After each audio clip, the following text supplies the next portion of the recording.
Assalamualaikum, saya Asti.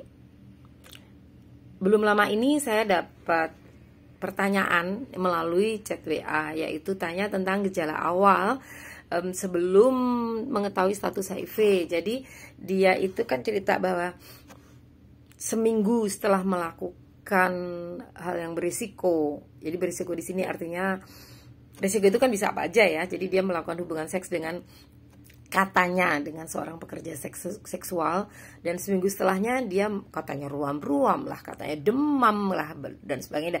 Dia nanya ke saya, kalau Mbak Asti gimana, suaminya gimana seminggu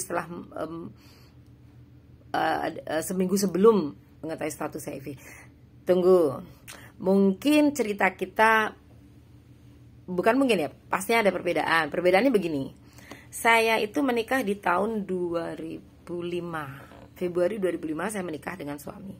Rentang waktu antara 2005 ke tahun-tahun berikutnya. Jadi waktu itu kan saya mengetahui status HIV di tahun 2011. Berarti 6 tahun usia pernikahan baru saya mengetahui status HIV saya. Saat suami sudah sakit TBC. Jadi diketahui saat pemeriksaan TBC. Jadi awalnya itu suami di tahun 2011 ya. Jadi menikah 2005, lalu di Februari 2005, lalu di 2011 Mei, mulai Mei, sekitar akhir Mei, pengobatan obat anti TB-nya di 1 Juni 2011. Rentang waktu 6 tahun itu, namanya orang menikah kan pasti melakukan hubungan seksual. Jadi resiko saya ada di 6 tahun pernikahan itu.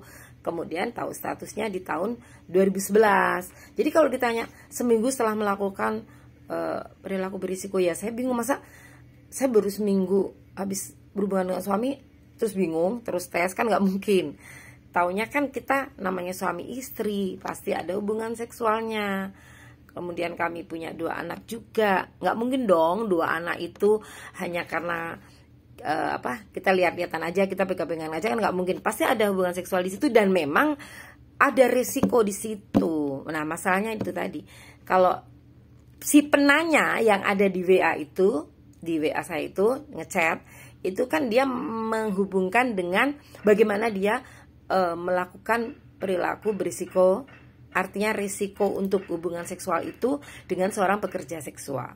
Oke, berarti saya di sini cuma mau bilang bahwa yang namanya HIV itu menular, salah satunya adalah melalui hubungan seksual. Bisa di dalam pernikahan, bisa di dalam perselingkuhan, bisa di dalam perzinahan, terserah. Pokoknya di dalam hubungan seksual. Jadi ini nggak ada hubungannya dengan, kalau orang bilang kan makanya jangan seks bebas. Nanti dulu, seks bebas itu yang bagaimana dulu, kita ulas lagi. Kalau seks bebas itu artinya kita bebas memilih dengan siapa aja, itu kan hak setiap orang, asal mau sama mau. Kita bicara lepas dari masalah agama ya. Agama manapun akan bilang bahwa berzina itu dosa, selingkuh itu dosa, pasti. Masalahnya kalau membahas tentang pencegahan HIV, kita nggak bisa dong bilang makanya jangan selingkuh, makanya jangan zina. Hey, kalau orang itu bilang mencegah HIV dengan tidak seks bebas, itu tadi kaitannya dengan seks bebas. Karena orang bilang kan kalau selingkuh, zina, hubungan seks dengan ini itu orang bilang bebas gitu kan.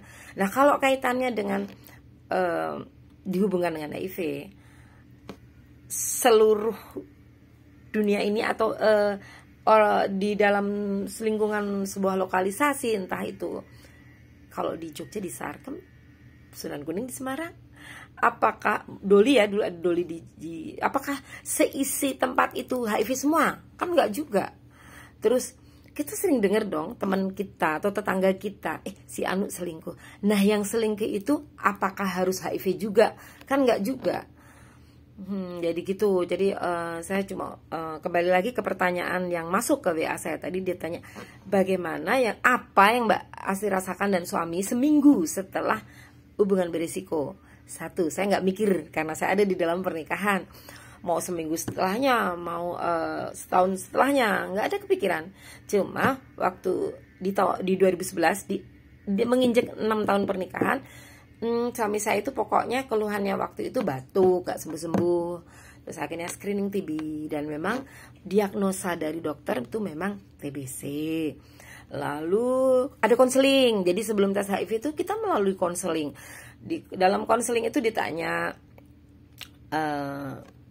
ini apakah pernah si konselornya nanya gini, apakah Mas Anwar pernah berpetualang?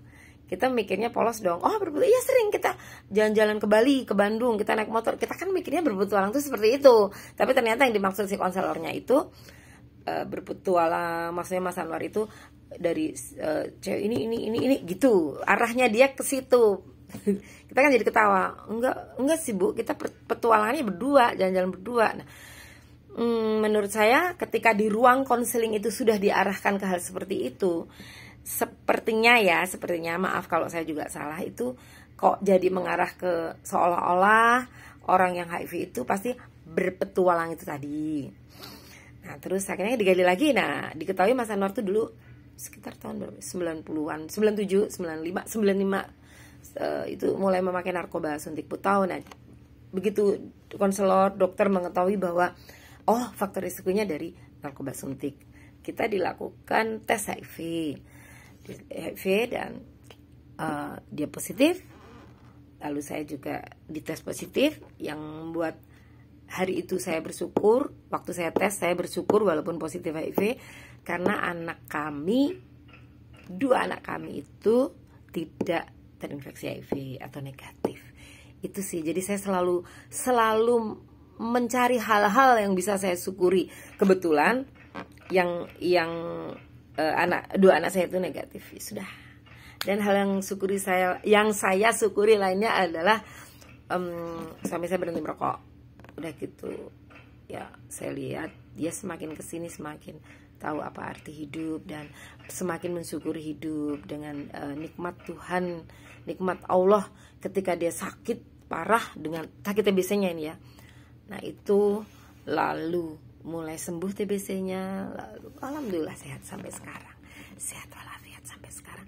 Jadi seperti itu ya, untuk menjawab pertanyaan yang dimasuk di WA. Jadi kalau ditanya apa gejala awal Mbak Asti waktu mengetahui status HIV, saya nggak ada gejala apa-apa. Pokoknya sebenarnya nggak usah nunggu gejala deh. Kalau memang tahu merasa dirinya berisiko dalam resiko untuk terinfeksi HIV itu tadi, silakan tes saja di rumah sakit. Tesnya di mana? Silakan browsing, cari sendiri deh di rumah sakit, di puskesmas. Saya kira sekarang sudah banyak untuk melakukan tes HIV. Kalau saya dulu kan tesnya itu karena Mas Anwar sakit TBC, lalu melalui konseling akhirnya dites dan alhamdulillah positif HIV. Alhamdulillah karena anak saya negatif. Alhamdulillah sampai sekarang kita makin sehat. Terima kasih. Wassalamualaikum warahmatullahi wabarakatuh.